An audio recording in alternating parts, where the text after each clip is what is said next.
We're finishing chapter 18. This is the two worlds. And I'll just point out that what does the Course mean by the world? What is a world? How can any of us live in two different worlds? Well, it must mean something other than planet, because the Course is not saying that sometimes we live on one planet and we other times live on another planet. World is a symbol in the mind. It's a world view is the easiest way I know to interpret it. Specifically, it's the view of the world that you have, and there's also the Holy Spirit's view of the real world. We'll explore that in our session today. Welcome. This is Miracles on High Plains. My name is Jonica, and our reader for today is David.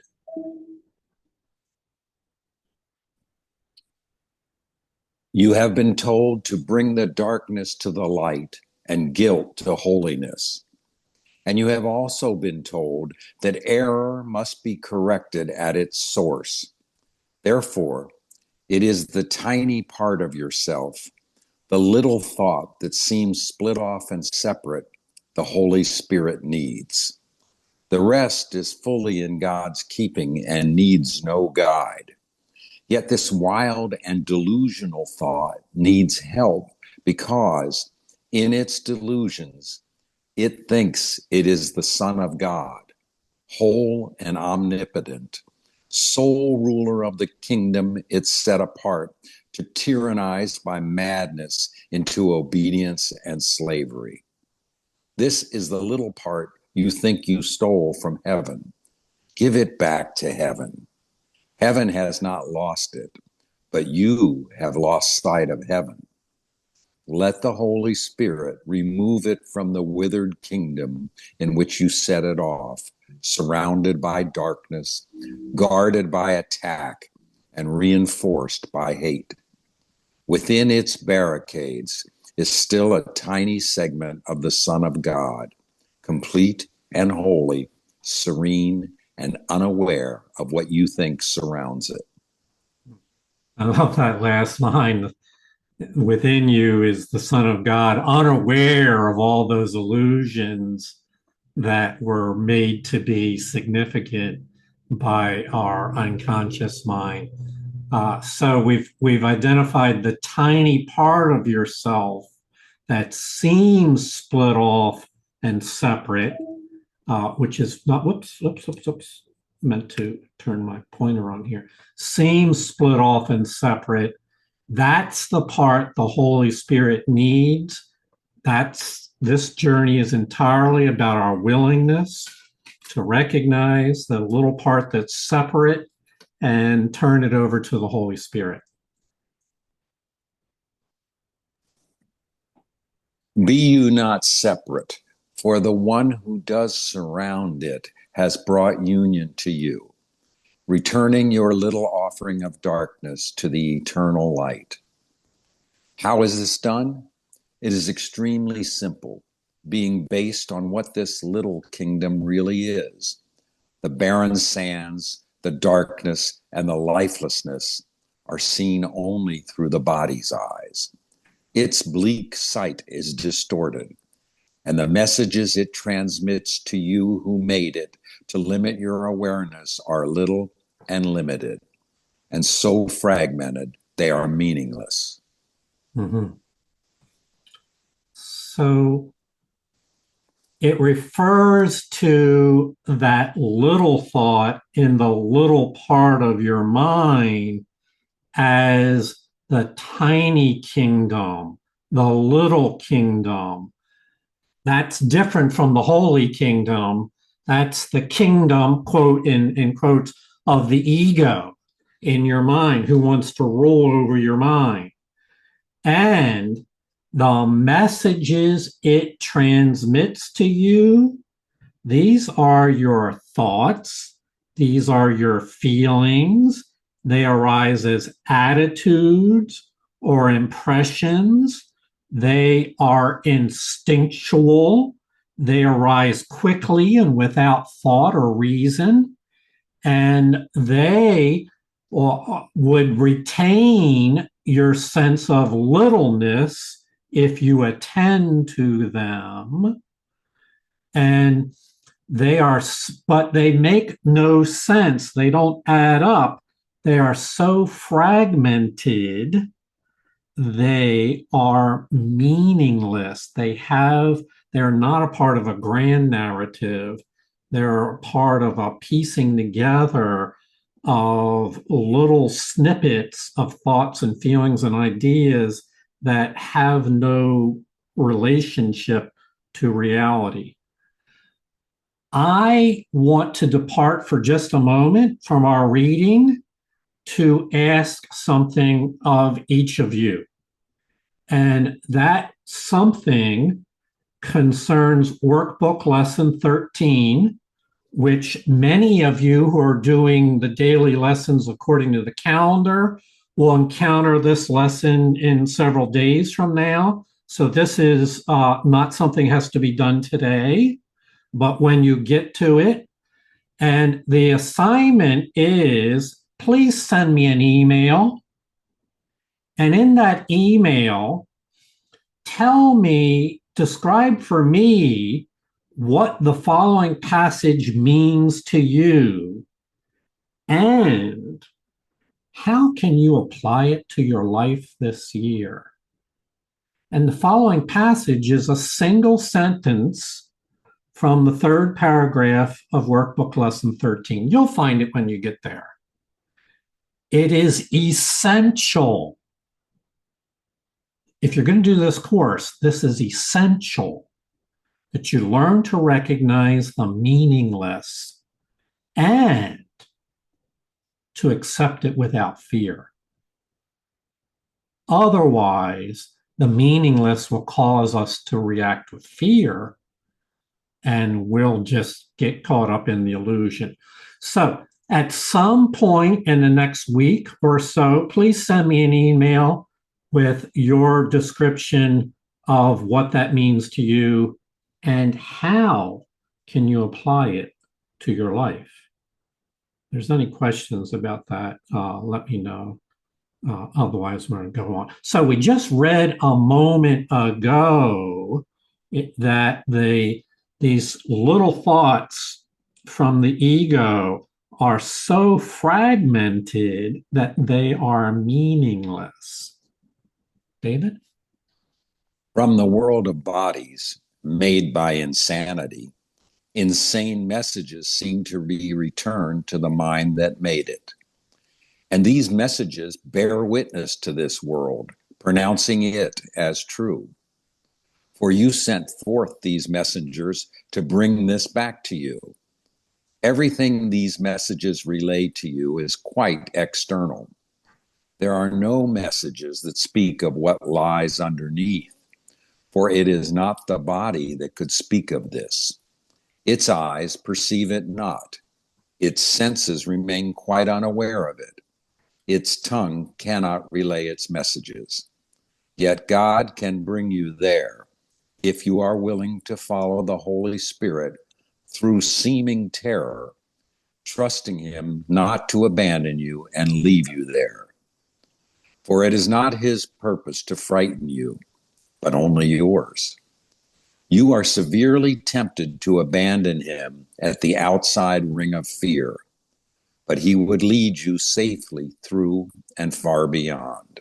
Mm-hmm.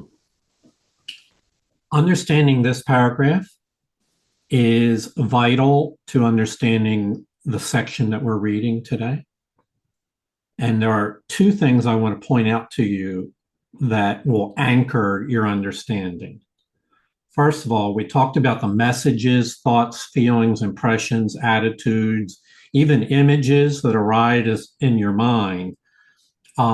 They bear witness to the world This is the witness to the world that your body sees, what we would call the external world. The messages that rise in your mind are in response to what you see as the external world. That's one point of anchor. Focus on the external. There are no messages, this is a not, that speak of what lies underneath. We could also what lies deeper within. Referring here to the subconscious mind, trust me on this, we're referring to the subconscious mind. For the body could not speak of this. And in that subconscious layer is what it refers to as the outer ring of fear. This is the very essence that has to be healed in order for us to experience inner peace. Because if you've got an outer and an inner ring of fear, and if you've got a ring of fear inside your subconscious mind, well, that's going to be really hard to ever be at peace while that's aflame. And so the Holy Spirit wants you to be able to recognize there's a fire going on inside your mind, and it can be healed if you're willing to recognize it and offer it to the Holy Spirit. So if you're willing to follow the Holy Spirit through what seems to be a terrible fire, trusting Him not to abandon you and leave you there, then the Holy Spirit knows how to heal us if you're willing. So we've got an outer world, all the messages that arise in our mind, not all, but most of the messages that arise in our mind are indicative of what we would think of as the outer world, the thing that our five senses tell us. But they never clue you in to the fire that's gone on within your own subconscious mind. And it's there that the Holy Spirit is directing us to be willing to, if you're willing to follow the Holy Spirit through this seeming terror. It's really not a terror at all, but the ego would have you think this is so terrible, you never want to go there. Questions about that? And we know that in reading the textbook, it has happened again and again. We're exposing the myths that lie in that subconscious domain. Go ahead, David. You had your hand up. I've brought this up in years past. I think in particular, maybe with this passage, and I know that Jonica. I feel like David feels like Jonica didn't approve of it in the past, but David feels compelled to bring it up again. And I'm going to talk about fear and the fire and the ring of fear, the outside ring of fear, and a fire walk. A fire walk is when they build a huge fire and they spread the hot coals like a sidewalk, and barefoot you walk across the coals to the other side. And it's a tremendous metaphor for all of this, because while they're preparing you for it, you're sitting in a group, and outside in the distance they're building this fire, this huge fire with flames leaping 20 feet in the air. And, it looks like it could burn down a house, and it looks like a house is burning down. And they're saying there, and you're going to walk through those coals. And they go through and they say, and what's going to happen is your brain is going to tell you all these things that are going to happen bad. My feet are going to get burnt. I'm going to be maimed for life. It's impossible to do that. I can't do that. All those ego thoughts at the outside ring of fear. And then you go there and they put you into a meditative state and convince you. The guide convinces you that if you have the right proper frame of mind, you will walk across the coals and you will not get burned. And I always say this about walking through the membrane of fear. It's strictly a membrane that my ego has constructed that keeps me in fear from going through to the other side, from breaking my darkness into the light, from taking my faithlessness into faithfulness. And walking that walk of fire over the hot coals and realizing it was all an illusion in my mind helps me so much in understanding this paragraph and what we talk about here. Thanks. David, I love it. I probably said it better this year after a few more years in the program. No, thank you. You made it so vivid for us, this membrane of fear. And let's follow the Holy Spirit across, shall we?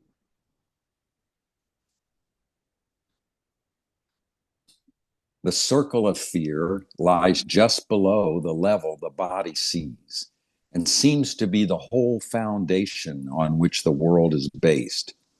Here are all the illusions, all the twisted thoughts, all the insane attacks, the fury, the vengeance and betrayal that were made to keep the guilt in place so that the world could rise from it and keep it hidden.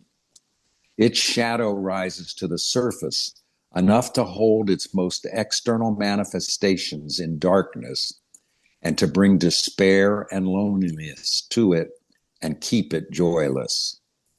Yet its intensity is veiled by its heavy coverings and kept apart from what was made to keep it hidden. The body cannot see this, for the body arose from this for its protection, which depends on keeping it not seen. The body's eyes will never look on it, yet they will see what it dictates. So this is really an excellent description of the zone of fire that needs to be healed. It's all the memories and hurts and pains and guilts and regrets and grievances and judgments and fears of a lifetime are stored there in your memory, and seemingly create messages to your mind that make them feel as though they're happening now. We're reliving those experiences. It seems to be the foundation on which the ego's world is based. Later on, we'll find this is not the foundation, but this seems, if you were to look at this area, you would think you're dealing with the entire problem, the foundation. We'll find there's one layer deeper in a moment. So this would seem to be the foundation on which the ego's world is based. And certainly this needs to be healed. There's no doubt about that. But there's a source for all of this that lies still deeper. The body will remain guilt's messenger and will act as it directs as long as you believe that guilt is real. For the reality of guilt is the illusion that seems to make it heavy and opaque, impenetrable, and a real foundation for the ego's thought system. Its thinness and transparency are not apparent until you see the light behind it, and then you see it as a fragile veil before the light. Okay, so now we know it's clearly the real foundation of the ego's worldview is guilt. And we've dealt with that in other chapters, so we're not going to review it at this time. We're making a assumption that you recall something of what was said there. And the ego would cause you to believe that that guilt is impenetrable. There is nothing you can do about it. Guilt is real, so the ego would say, and therefore it's just part of reality. You're stuck. In truth, it is thin and transparent, but that's not apparent until you see that there is a light behind it. And when you see the light, you realize that the guilt is but a fragile veil before the light. This is the veil that is spoken of throughout the Course of Miracles, a fragile veil that would sit before the inner light within you. This is the deep inner light within you. Also, later on, we'll find out it's the Christ light within you. It's the Son of God, Holy Son of God within you. But there's this veil of guilt that would seem to be impenetrable and heavy and opaque. And in chapter 19, we're going to deal with that veil as the how to free ourselves from it. We're identifying it here. And I'll just real quickly mention, this is characteristic of the ego and its defense mechanisms to always have two layers of obstruction or illusion. In this case, the first layer is that ring of fire that we spoke about, where all your fears and judgments and worries and regrets, traumas of a lifetime exist. The second layer, which is the one where the inner shield, is where the foundation of all of that exists. And as we know, that is a sense of guilt, even existential guilt before God, which we will deal with in chapter 19.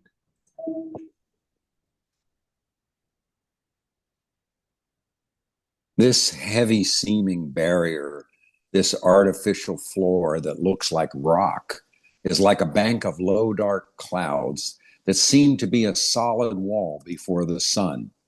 Its impenetrable appearance is wholly an illusion. It gives way softly to the mountaintops that rise above it and has no power at all to hold back anyone willing to climb above it and see the sun. It is not strong enough to stop a button's fall, nor hold a feather. Nothing can rest upon it, for it is but an illusion of a foundation. Try but to touch it, and it disappears. Attempt to grasp it, and your hand holds nothing. Yet in this cloud bank, it is easy to see a whole world rising.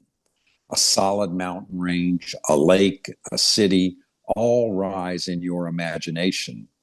And from the clouds, the messengers of your perception return to you, assuring you that it is there. Figures stand out and move about. Actions seem real. And forms appear and shift from loveliness to the grotesque. And back and forth they go, as long as you would play the game of children's make-believe. Yet however long you play it, and regardless of how much imagination you bring to it, you do not confuse it with the world below, nor seek to make it real. Okay, so we're talking about this layer of guilt, and on top of it is this ring of fire. And it seems as though that layer of guilt, that false foundation, is a floor that looks like a rock, which a solid wall that is impenetrable. That's the ego's view, that you will never free yourself of guilt.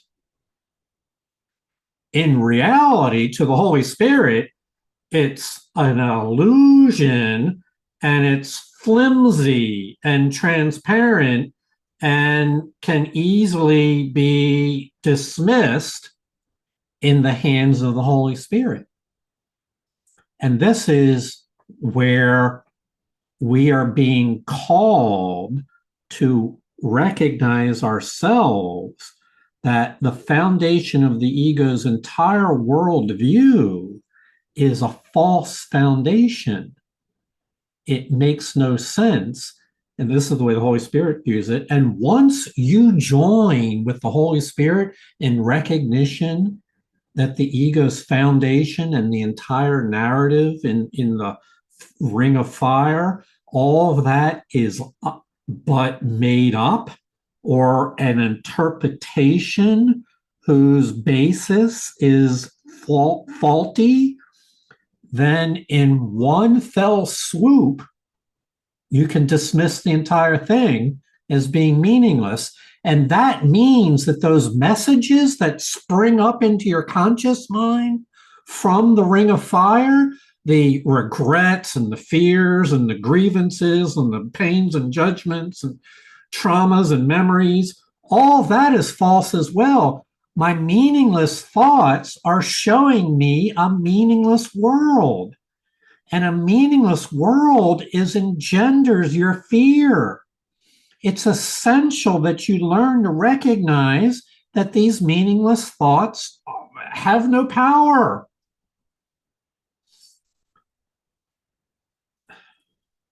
Yeah.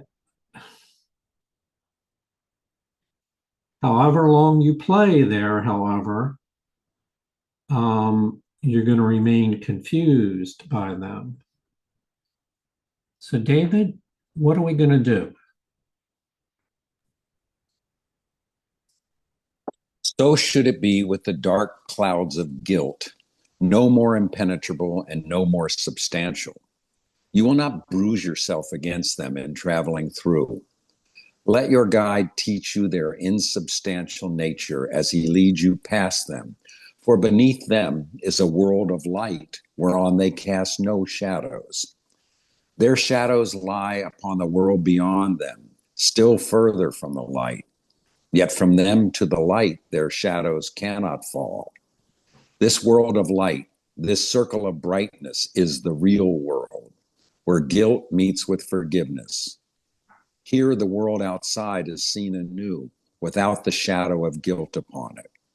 Here are you forgiven, for here you have forgiven everyone. Here is the new perception, where everything is bright and shining with innocence, washed in the waters of forgiveness, and cleansed of every evil thought you laid upon it. Here there is no attack upon the Son of God, and you are welcome. Here is your innocence, waiting to clothe you and protect you, and make you ready for the final step in the journey inward. Here are the dark and heavy garments of guilt laid by and gently replaced by purity and love. Mm-hmm. So, key takeaway here is that there's this layer of guilt that we now know is flimsy and thin, but of which seems to be like a rock, solid and impenetrable. That on the other side of that is the world of light, a circle of brightness known as the real world, where guilt meets with forgiveness. It's freedom. It's the intent of this course that you should attain a realization in your own mind of that real world of light and where forgiveness meets guilt, so that the messages from that world rise up into your mind and you feel ready for miracles. You feel ready for a holy encounter. You feel blessed.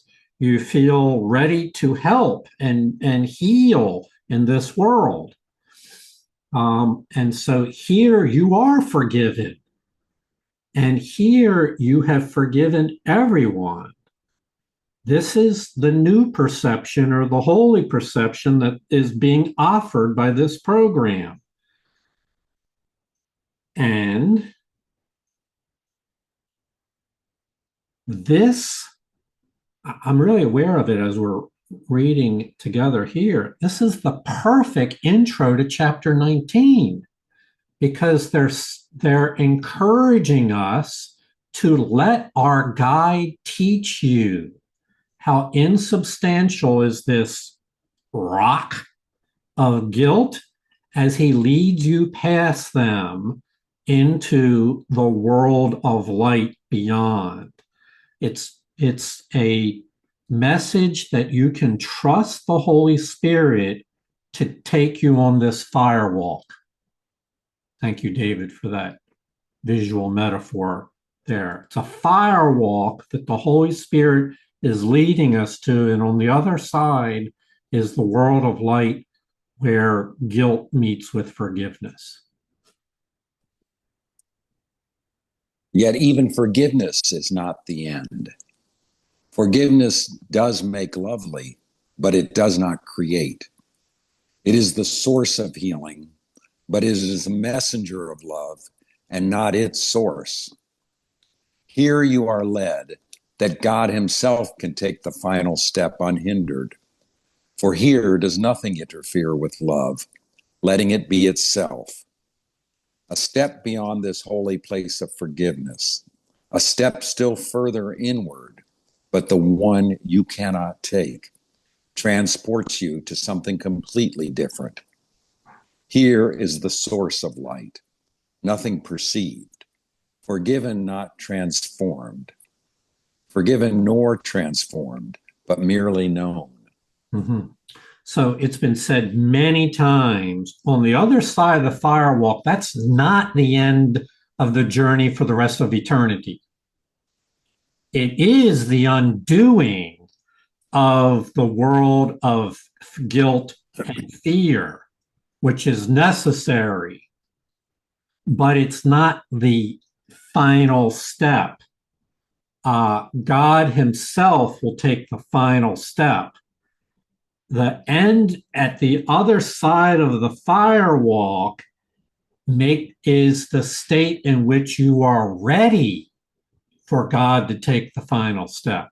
We've said this again and again, so it's and there are more comments coming, David. I think you'll find this really interesting what it has to say about that. So the firewalk is the undoing of the ego's world and of its influence on your mind when those flames creep in and the smoke creeps into your consciousness.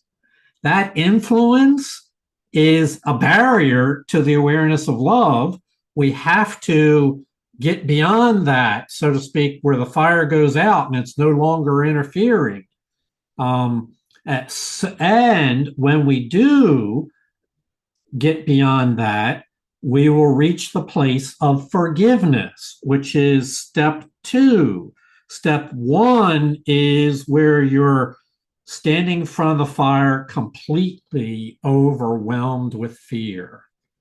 Step 2 is where you walk through the fire being guided by the Holy Spirit and get to the other side. We would call that where forgiveness meets the guilt and guilt is banished. Step 3 is the final step, a step still further inward, the one that you cannot take on your own, but it transports you to the oneness with God. Here's the source of light, where perception no longer functions, and we enter into the world of knowledge. This course will lead to knowledge, but knowledge itself is still beyond the scope of our curriculum. Nor is there any need for us to try to speak of what must be forever lie beyond words. We need remember only that whoever attains the real world, beyond which learning cannot go, will go beyond it, but in a different way. Where learning ends, there God begins. For learning ends before him who is complete when he begins, and where there is no end. It is not for us to dwell on what cannot be attained. There is too much to learn. The readiness for knowledge still must be attained. Mm-hmm. So we're going to add on to our metaphor of the three stages of the fire walk. We're going to add the idea of what learning is about. Learning to walk through the fire with the Holy Spirit as your guide is the basis of this course.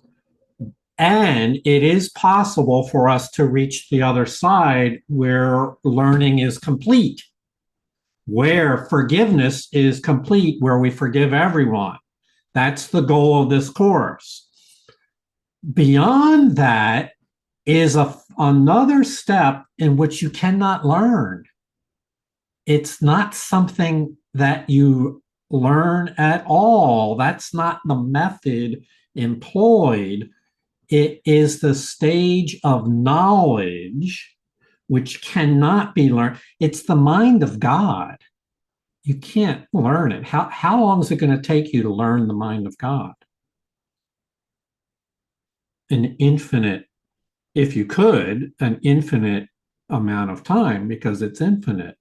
But you can, it's already embedded in your eternal nature, in your being. And so this is more like a remembering of what is already embedded in you. You cannot learn it in a time set of lessons like we're going through. So this course is intended to get you ready for knowledge, but this course cannot teach you knowledge. And David, this I find really interesting,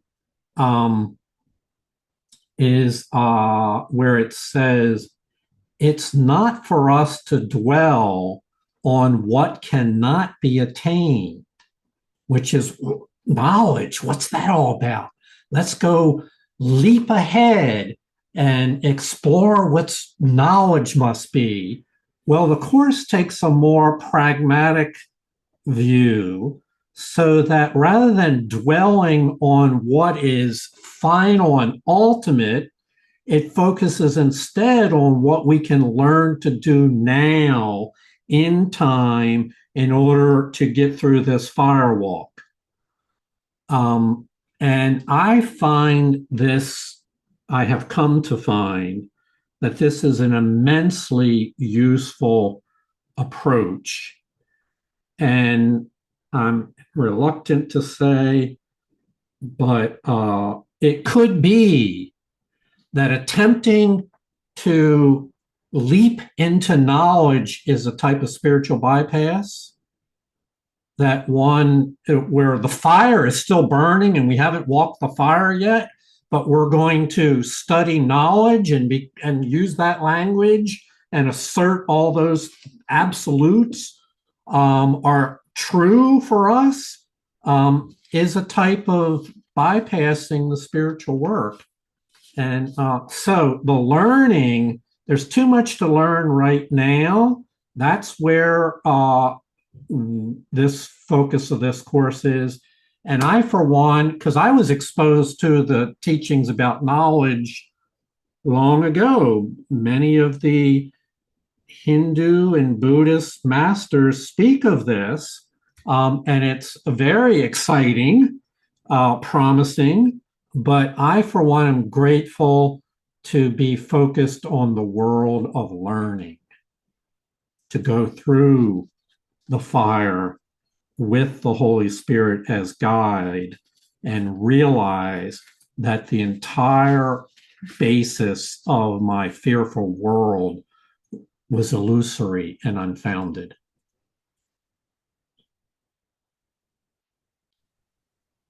Love is not learned. Its meaning lies within itself. And learning ends when you have recognized all it is not. That is the interference.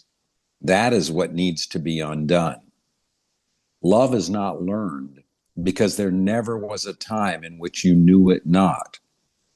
Learning is useless in the presence of your Creator, whose acknowledgement of you and yours of Him so far transcend all learning that everything you learned is meaningless, replaced forever by the knowledge of love and its one meaning.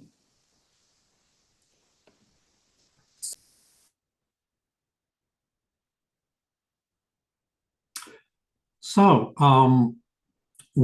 they do make reference to the end of learning in the course. That would be the completion of this course. This is a curriculum. When you've completed it, learning has ended. And learning ends when you recognize all that love is not. Or, in other words, when you undo the belief in all of those flames as being meaningful and significant. And by the flames, we mean the judgments, the fears, the grievances, the guilt, the traumas, the pain, the story, the self-identification, et cetera, et cetera. When we recognize that that's not love, and you are free from the giving power, your faith, to all those things, then the interference will be cleared away. It's speaking in terms of the subconscious mind. The subconscious mind is not a necessary element in your path of arising into oneness. It stores in memory all the interference. And this course is here to undo that interference so that we will be standing on the precipice of being ready for the final step, which is the recognition of the meaning of love.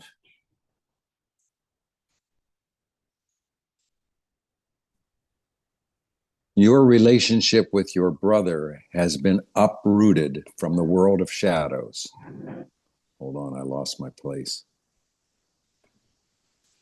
And its unholy purpose has been safely brought through the barriers of guilt, washed with forgiveness, and set shining and firmly rooted in the world of light. From there, it calls to you to follow the course it took, lifted high above the darkness and gently placed before the gates of heaven. The holy instant in which you and your brother were united is but the messenger of love, sent from beyond forgiveness to remind you of all that lies beyond it. Yet it is through forgiveness that it will be remembered.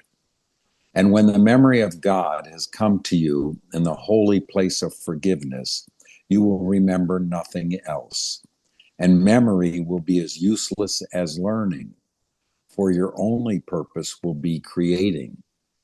Yet this you cannot know until every perception has been cleansed and purified and finally removed forever.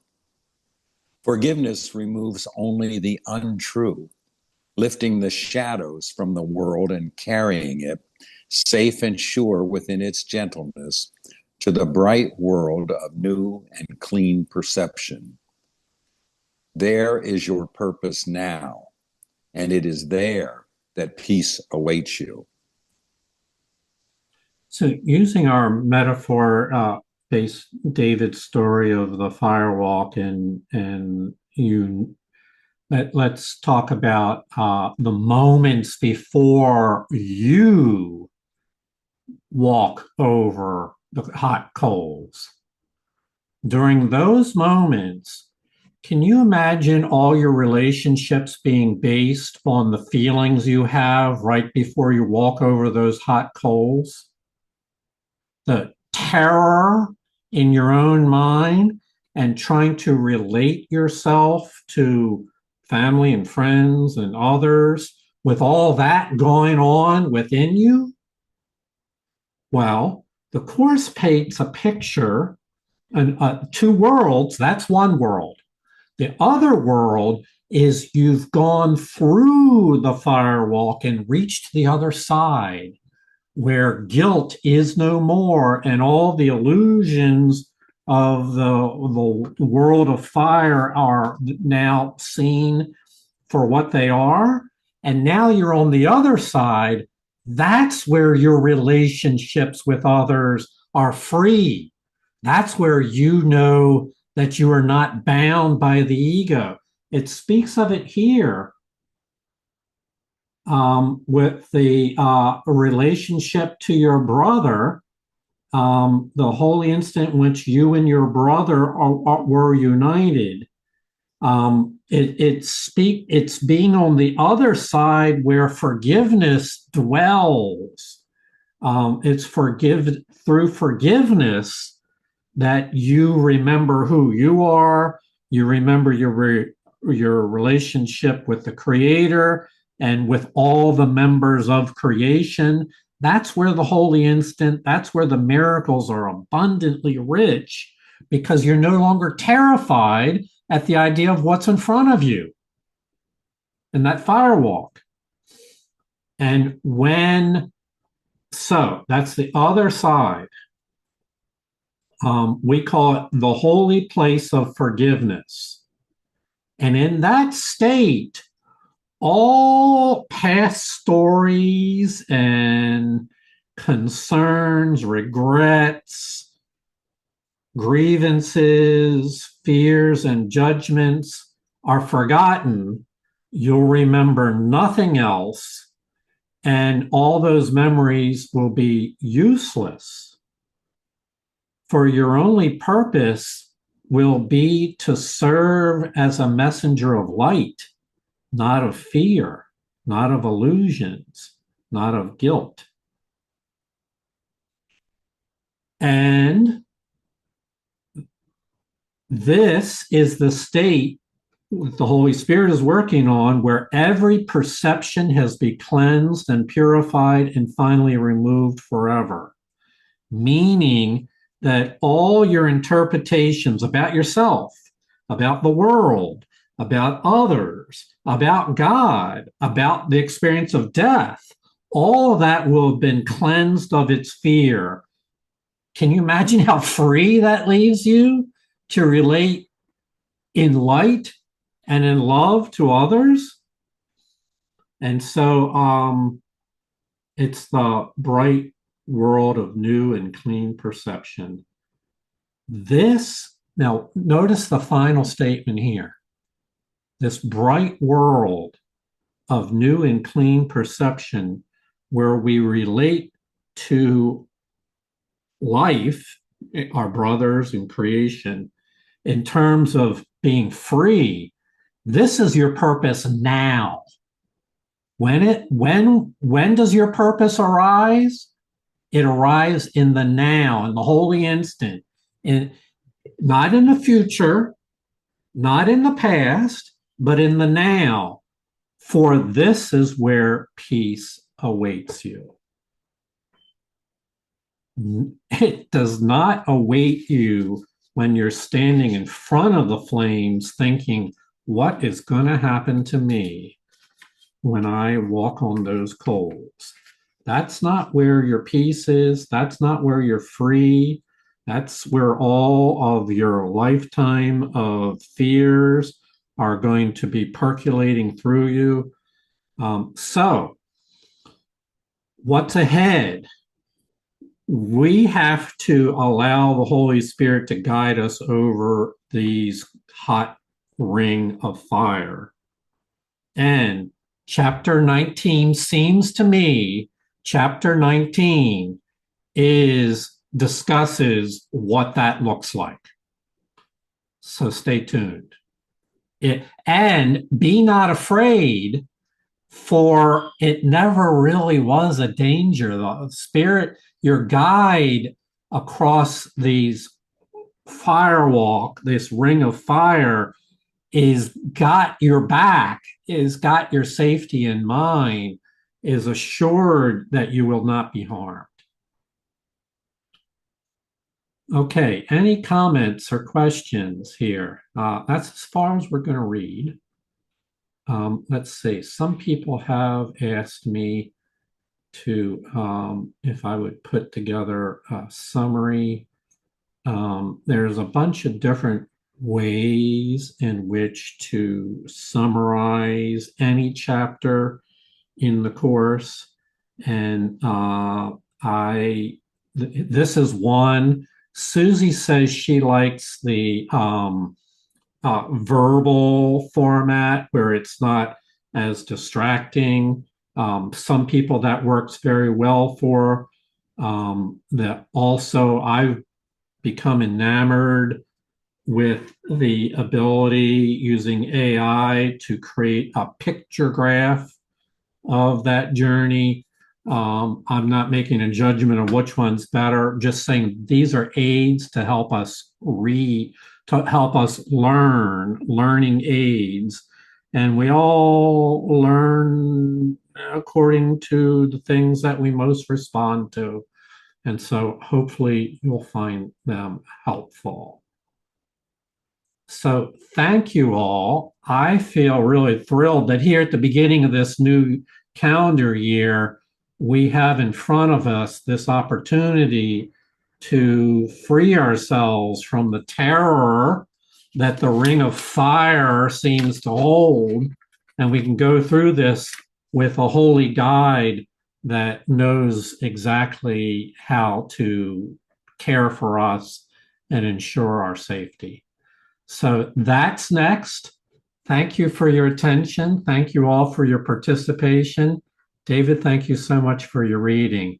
And we look forward to connecting again real soon. Thank you for reading, David. Thank you. Okay, thank you all. Thank you, everyone.